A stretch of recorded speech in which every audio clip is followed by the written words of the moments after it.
recovering from day one of the Porth Lothian Food Festival. It's not really been that busy today for us in store, but just the prep work that you do for it and the run up and the build up to it and just being busy in general, and I'm just shattered.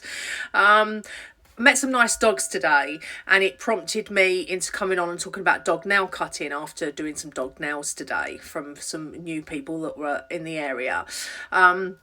Just to remind people, it's really best if you don't cut dog's nails yourself at home. And also it's best if you choose very wisely where you take your dog to have their dog's nails cut.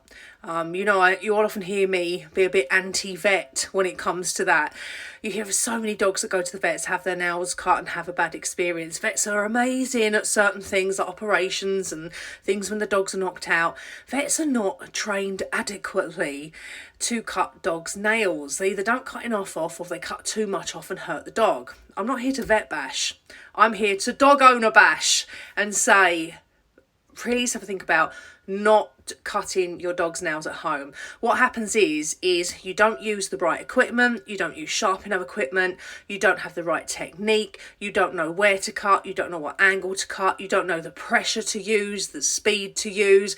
There's so many things that you have to know. It's not one size fits all, so it's no good going on YouTube and watching somebody say, here's a pair of blades, take it with no experience and start chopping at your dog's nails. This is where you're meant to cut to.